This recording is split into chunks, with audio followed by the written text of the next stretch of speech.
Hey everyone, I'm Julia Mihas and I'm an astrologer at Horoscope.com and here to tell you the transits for September.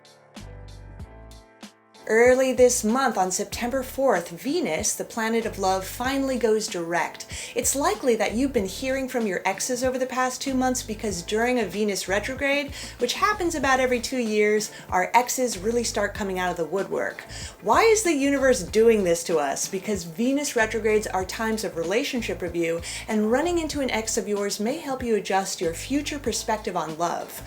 What went wrong years ago, and also what went right? It's only when we take a look back at the past that we can make better decisions about the future.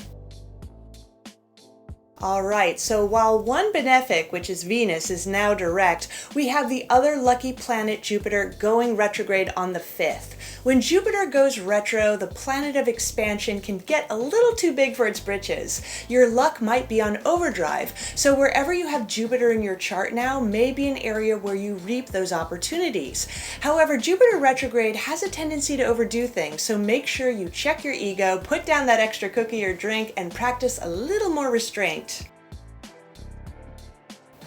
Mid-month, we have a new moon in Virgo, which means that you're trying to put some order in your life. Maybe you're organizing something in your home or trying to be a bit more structured at work.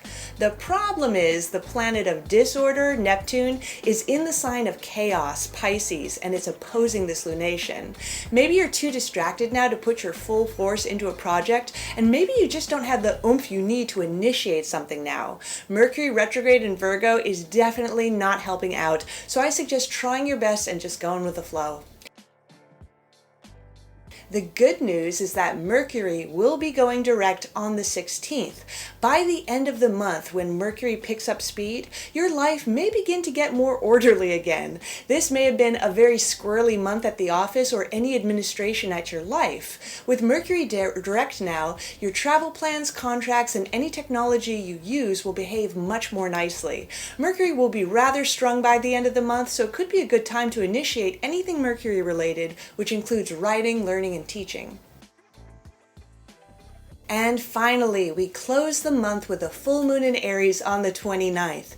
This is an unaspected full moon, which means that it is really going to emphasize the sign of the moon over anything else. So a challenged Mars in Libra also rules this moon, and when Mars is in Libra, it can either be very dominating or too passive-aggressive. So basically, there's going to be a big imbalance with how one asserts oneself, either over or underdoing it in some way. So you may be finishing up something in your life now, and you might not be inclined to include others.